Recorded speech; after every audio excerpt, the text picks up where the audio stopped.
اشاعت القراءت YouTube channel کو subscribe کریں اور بیل آئیکن کے بٹن کو کلک کر لیں۔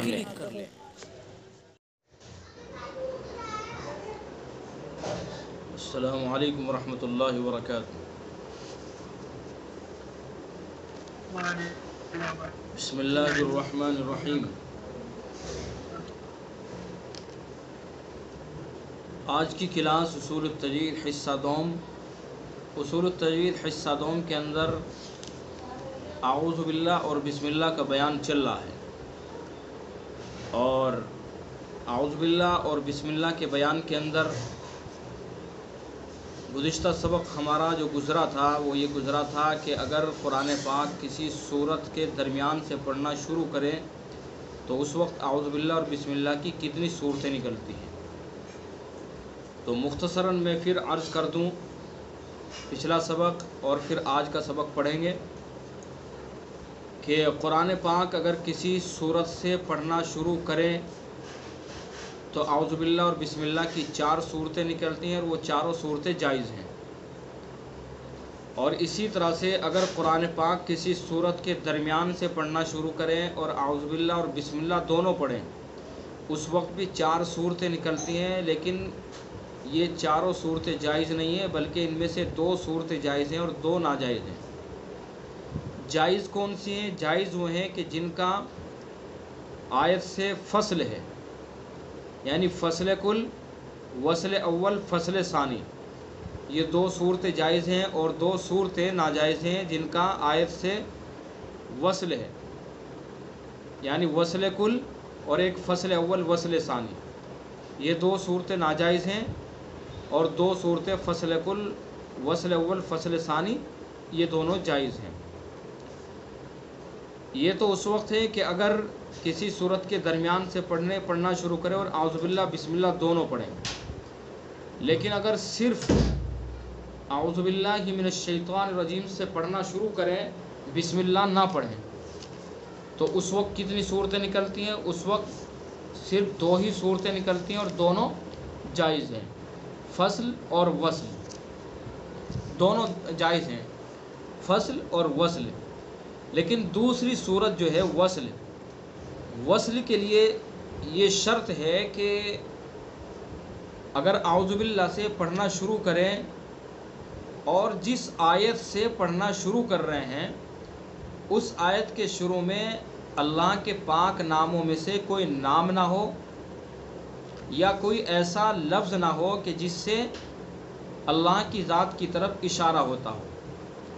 اگر اللہ کے پاک ناموں میں سے کوئی نام ہے یا کوئی ایسا جملہ ہے کہ جس سے اللہ کی پاک ذات کی طرف اشارہ ہوتا ہو، تو پھر اعوذ باللہ کا فصل کیا جائے گا، وصل نہیں کیا جائے گا۔ بات سمجھ میں آ گئی؟ اچھا، یہ شکل تھی کہ اگر قرآن پاک کسی صورت کے درمیان سے پڑھنا شروع کریں۔ امید کرتا ہوں کہ یہ آپ کو اچھی طرح سے ذہن نشین ہو گئی ہوگی۔ اب دوسری ایک شکل یہ رہ گئی کہ اگر قرآن پاک پڑھتے پڑھتے کوئی صورت درمیان میں شروع ہو گئی تو اس وقت کتنی شکلیں نکلتی ہیں۔ آپ نے اصول التجوید حصہ اول کے اندر پڑھا کہ اگر پڑھتے پڑھتے کوئی صورت درمیان میں شروع ہو گئی تو بسم اللہ پڑھنی چاہیے، یا آپ نے پڑھا۔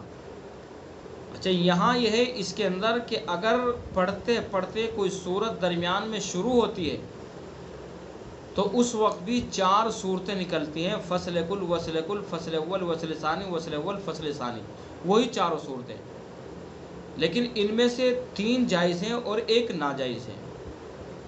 ٹھیک ہے؟ پڑھتے پڑھتے کوئی صورت درمیان میں شروع ہو گئی تو اس وقت بھی 4 صورتیں نکلتی ہیں، فصل کل، وصل کل، فصل اول، وصل ثانی، وصل اول، فصل ثانی۔ اس وقت 4 صورتیں، 4 میں سے 3 جائز ہیں اور 1 ناجائز ہے۔ ٹھیک ہے؟ اب آئیے وہ کون سی جائز ہیں اور کون سی ناجائز ہیں ان کو کتاب کے اندر اپنا باقاعدہ سبق پڑھتے ہیں۔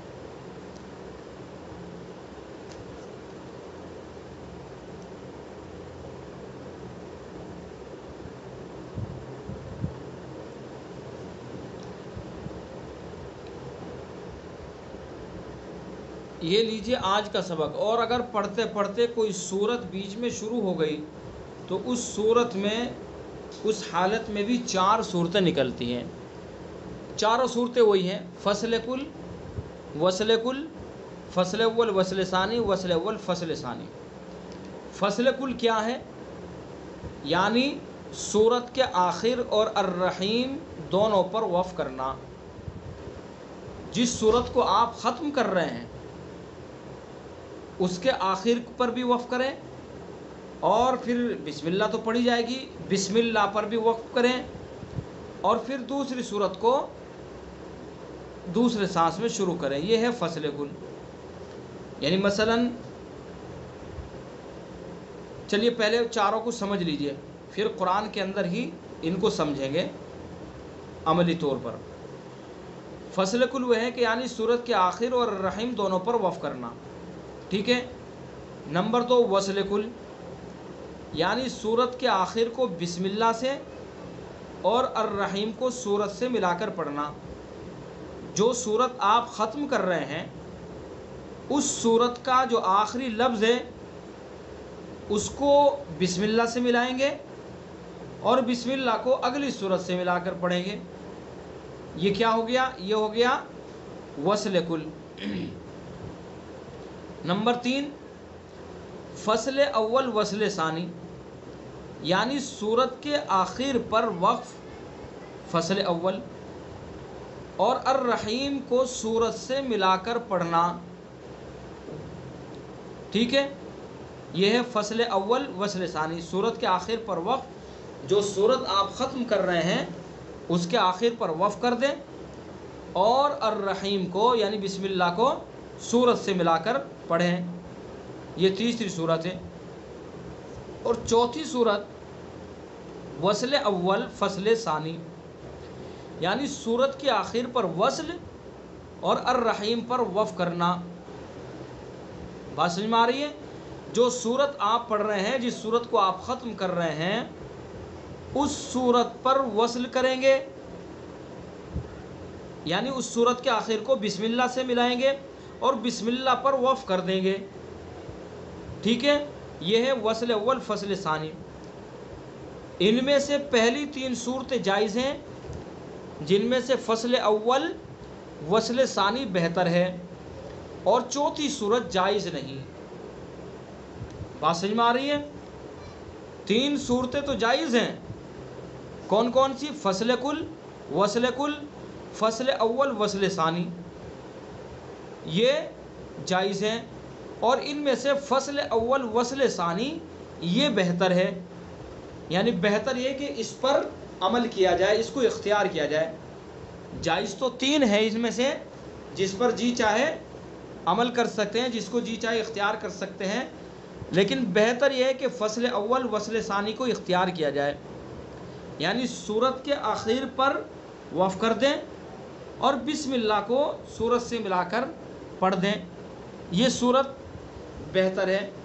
اور چوتھی صورت وصل اول، فصل ثانی یہ جائز نہیں ہے، یعنی سورت کے آخر کو، جس سورت کو آپ ختم کر رہے ہیں اس کے آخر کو بسم اللہ سے ملا کر پڑھ دیں اور بسم اللہ پر وقف کر دیں، تو یہ شکل جائز نہیں ہے۔ اچھی طرح سے ذہن نشین کر لیجئے، ٹھیک ہے۔ اب آئیے میں آپ کو قرآن پاک کے اندر ان کو عملی طور پر سمجھا دیتا ہوں۔ اگر پڑھتے پڑھتے کوئی صورت درمیان میں شروع ہو گئی، کوئی صورت ایسی نکال لیتے ہیں، مثلاً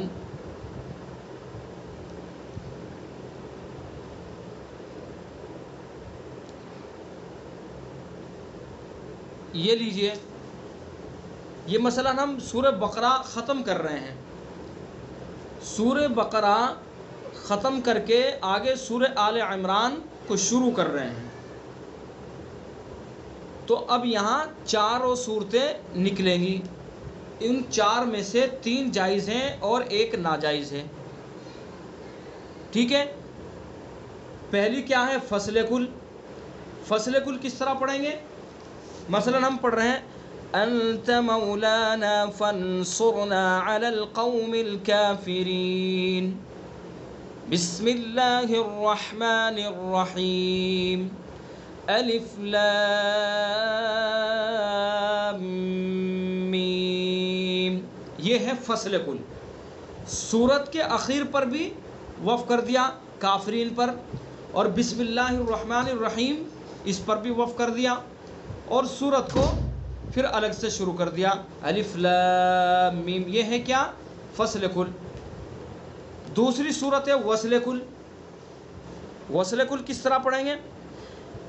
انت مولانا فانصرنا علی القوم الكافرین، بسم اللہ الرحمن الرحیم، الف لام میم، یہ ہے وصل کل۔ سورت کا آخر، سورت کے آخر کو یعنی کافرینہ کو بسم اللہ سے، اور بسم اللہ الرحمن الرحیم کو الف لام میم سے، یہ ہے وصل کل۔ تیسری صورت ہے فصل اول وصل ثانی، وہ کیا شکل ہے؟ انت مولانا فانصرنا علی القوم الکافرین، بسم اللہ الرحمن الرحیم، الف لام میم، یہ کیا ہے؟ فصل اول وصل ثانی۔ تو یہ تینوں جائز ہیں، ان تین میں سے یہ فصل اول وصل ثانی یہ بہتر ہے، یعنی اب قرآن پاک کی جب تلاوت کریں تو اس صورت کو اختیار کرنا وہ بہتر ہے۔ انت مولانا، یہ تو آپ کو میں مثال کے طور پر سمجھا رہا ہوں۔ قرآن پاک کے اندر آپ جب بھی قرآن پاک کی تلاوت کریں تو یہ چار صورتیں نکلتی ہیں، ان چار صورتوں میں سے یہ تین جائز ہیں، اور ان تینوں میں سے فصل اول وصل ثانی بہتر ہے۔ اور چوتھی صورت کیا ہے؟ وصل اول فصل ثانی، وہ ناجائز ہے۔ اب جیسے میں آپ کو پڑھ کر کے بتاؤں،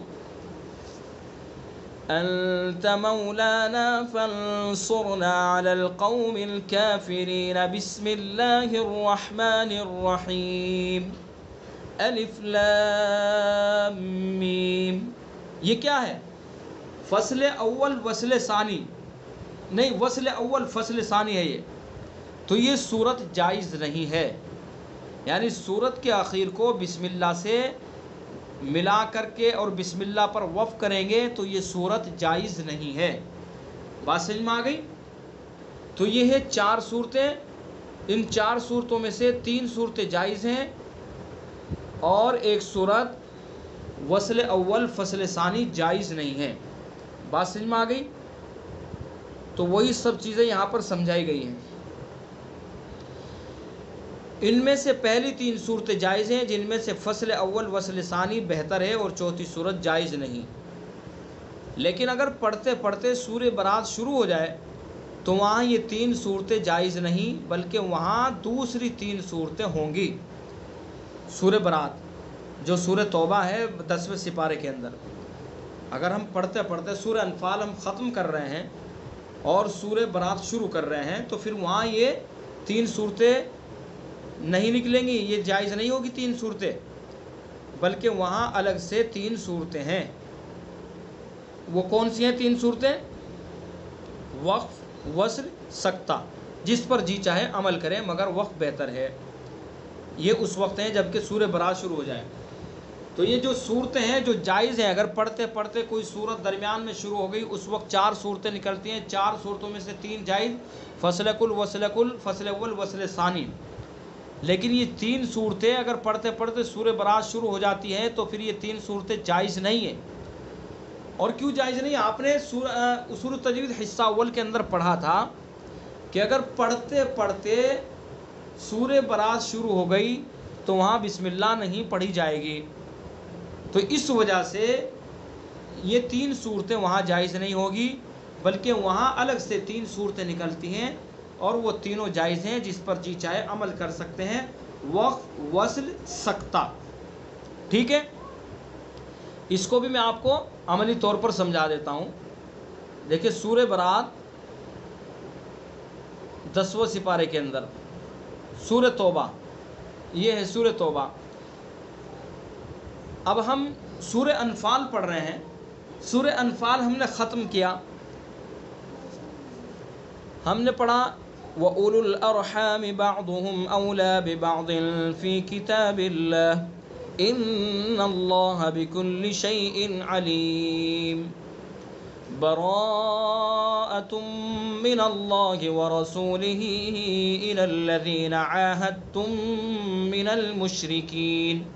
یہ ہے وقف یعنی سورت کا آخر جو ہے سورہ انفال، اس پر ہم نے وقف کر دیا اور سورت کو دوسرے ساتھ میں شروع کیا. تو یہ کیا ہے؟ وقف.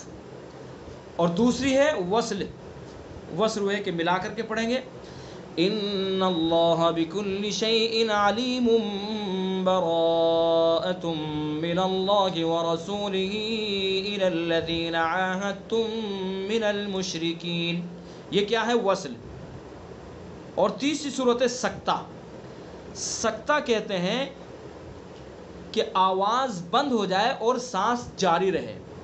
یہ سکتہ کہتے ہیں کہ آواز بند ہو جائے اور سانس جاری رہے، سانس نہیں توڑنا ہے، اس کو سکتہ بولتے ہیں. مثلا ہم نے پڑھا ان اللہ بکل شیء علیم براءۃ من اللہ ورسولہ الی الذین عاہدتم من المشرکین. یہ ہے سکتہ. بات سمجھ میں آ رہی ہے؟ تو اگر سورہ برات شروع کریں گے تو یہ 3 صورتیں نکلیں گی اور تینوں جائز، جس پر جی چاہے عمل کر سکتے ہیں. فائدہ آگے فائدہ پڑھ لیجئے. اعوذ باللہ اور بسم اللہ کو چاہے آہستہ پڑھے یا بلند آواز سے، مگر بہتر یہ ہے کہ قرات کے تابع رہے. اعوذ باللہ بسم اللہ قرات کے تابع رہے، یعنی قرات اگر آپ بلند آواز سے کر رہے ہیں تو اعوذ باللہ بسم اللہ بھی بلند آواز سے پڑھیں گے، اور اگر قرات آپ آہستہ کر رہے ہیں، سرن کر رہے ہیں، تو اعوذ باللہ بسم اللہ بھی سرن پڑھیں گے. یعنی اگر قرات آہستہ سے ہو تو انہیں بھی آہستہ سے پڑھیں، اور اگر قرات بلند آواز سے ہو تو یہ بھی بلند آواز سے پڑھی جائیں. البتہ نماز کی حالت میں یہ آہستہ ہی پڑھی جائیں گی. نماز کی حالت میں آہستہ ہی پڑھیں گے. نماز کی حالت میں قرات چاہے بلند آواز سے ہو تب بھی ان کو آہستہ پڑھیں گے، اور چاہے سرن ہو تب بھی آہستہ ہی پڑھیں گے. لیکن نماز کے علاوہ اگر ہم ویسے قرات کر رہے ہیں تو پھر ویسے تو جس پر جی چاہے عمل کر سکتے ہیں، لیکن بہتر یہ ہے کہ قرات کے تابع ہو. بلند آواز سے اگر قرات ہو رہی ہے تو اعوذ باللہ بسم اللہ کو بھی بلند آواز سے پڑھیں، اور اگر آہستہ قرات کر رہے ہیں تو اعوذ باللہ بسم اللہ بھی آہستہ پڑھیں. تو یہ ہے اعوذ باللہ اور بسم اللہ کا مکمل بیان. امید کرتا ہوں آپ کو سمجھ میں آ گیا ہوگا. اس کے اندر اگر کچھ سمجھ میں نہ آیا ہو تو اس کو آپ پوچھ سکتے ہیں، سمجھ سکتے ہیں. اب یہ شکل یا اعوذ باللہ بسم اللہ کا آپ نے بیان پڑھا، تو اب کوشش یہ کیجئے کہ قرآن پاک کی جب تلاوت کریں تو ان کے مطابق آپ عمل کرنے کی کوشش کریں. ٹھیک ہے؟ اب چلتے ہیں ایک آدھ آیت جو ہے اس کی مشق کر لیتے ہیں اور وہاں قواعد اور اجرا پڑھ لیتے ہیں.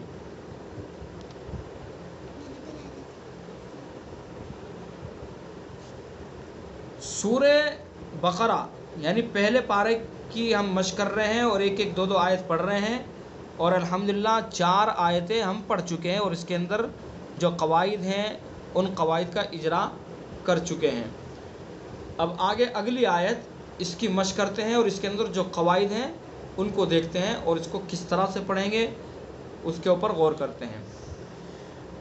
اعوذ باللہ من الشیطان الرجیم بسم اللہ الرحمن الرحیم اولئک علی ھدی من ربہم واولئک هم المفلحون. پہلا لفظ اولئک، اس کے اندر کون سا مد ہوگا؟ مد متصل. مد متصل وہ مد ہے کہ جس میں حرف مد کے بعد حمزہ اسی لفظ میں ہو، یعنی حمزہ اور حرف مد ایک ہی لفظ میں ہو. اب دیکھیں اولئک یہ ایک لفظ ہے تو اسی میں حرف مد ہے. اولئک میں جو کھڑا زبر ہے یہ حرف مد کے قائم حرف مد الف جو ہے، الف کے قائم مقام ہوتا ہے. آپ نے پڑھا، آپ پڑھ کے آئے ہیں کہ کھڑا زبر الف کے قائم مقام ہوتا ہے. تو یہ کھڑا زبر ہے تو گویا حرف مد الف ہے اس کے اندر، ٹھیک ہے، اور اس کے بعد حمزہ ہے اور پورا ایک لفظ ہے. تو لہذا اس کے اندر مد متصل ہوگا. مد متصل کی مقدار 2 الف 2.5 الف 4 الف، یعنی 2 سے 4 تک اس کو کھینچ سکتے ہیں، 2 سے کم کھینچنے کی گنجائش نہیں ہے، ٹھیک ہے. اولئک علی ھدی من ربہم، یعنی اگر ہم نے ایک الف اس کے اندر کیا تو وہ درست نہیں ہوگا. ہم نے صرف پڑھ دیا اولئک علی ھدی من ربہم، اولئک بس اتنا پڑھا، یہ الف ایک الف، تو یہ درست نہیں ہے. کم سے کم 2 الف کھینچنا ہے. اولئک 2 الف کم سے کم، اور زیادہ سے زیادہ 4 الف. اولئک علی ھدی من ربہم، ھدی من ربہم، ھدم اس کے اندر ادغام ناقص ہوگا. ادغام ناقص، 2 زبر کی تنوین ہے، 2 زبر کی تنوین کے بعد لام را میم نون واو نون، جو یومین کے 4 حروف ہیں ان میں سے میم ہے. لام را میں ادغام تام ہوتا ہے اور یا واو میم نون میں ادغام ناقص ہوتا ہے، ٹھیک ہے. ادغام ناقص یعنی غننے کے ساتھ. ھدی من ربہم. اور آپ نے جو ہمارے ساتھی اصول التجوید حصہ دوم کا آگے سے بھی سبق پڑھ رہے ہیں، وہاں ادغام کا بیان شروع ہوا اور وہاں ادغام صغیر ادغام کبیر یہ قسمیں بیان ہوئی. تو یہ اس کے اندر ادغام صغیر میں سے ادغام کبیر، ادغام صغیر میں سے ادغام صغیر ہوگا. ادغام صغیر اس کو کہتے ہیں کہ جس میں پہلا حرف متحرک اور دوسرا ساکن ہو، وہ ادغام صغیر کہلاتا ہے. کہ پہلا حرف متحرک دوسرا ساکن، ٹھیک ہے.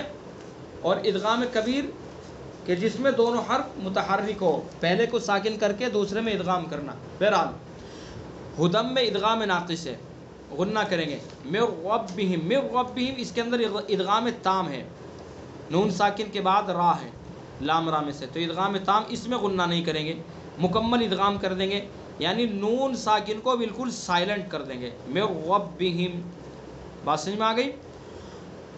اولئک علی ھدی من ربہم واولئک ھم المفلحون.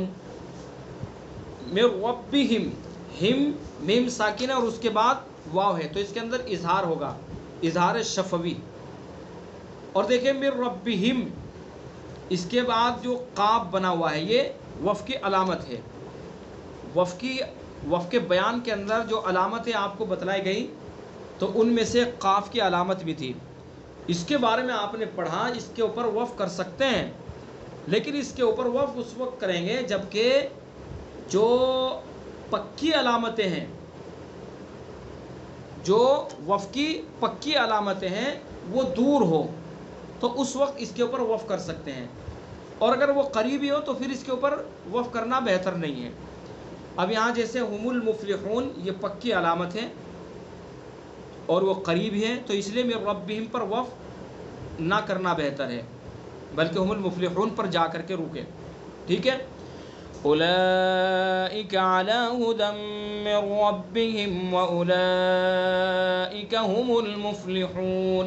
اولئک ابھی آپ کو سمجھا دیا، ہم المفلحون، ہم المفلحون. اب دیکھیں مفلحون، اس کے اندر مد کون سا ہوگا؟ مد عارض وقفی. چونکہ ہم نے وقف کر دیا، نون کو ساکن کر دیا، نون کے اوپر جو سکون آیا وقف کی وجہ سے آیا، تو اس لیے یہاں مد عارض وقفی ہوگا. اور اگر ہم نے یہاں پر وقف نہیں کیا، آگے وصل کیا، تو پھر اس کے اندر مد اصلی ہوگا، ٹھیک ہے. اور مد عارض وقفی کی مقدار طول، توسط، قصر تینوں جائز ہیں، یعنی 1 سے 5 تک کھینچنے کی اجازت ہے. یہ ہے مد. اور اس کے اندر وقف کون سا ہے؟ وقف ہوگا اس کے اندر وقف بالاسکان. وقف بالاسکان، زبر زیر پیش کوئی بھی حرکت ہو اس کو ساکن کر دیں تو وقف بالاسکان کہلاتا ہے. ٹھیک ہے. اولئک علی ھدی من ربہم واولئک ھم المفلحون. صدق اللہ العظیم. اشاعت القراءت یوٹیوب چینل کو سبسکرائب کریں اور بیل آئیکن کے بٹن کو کلک کر لیں.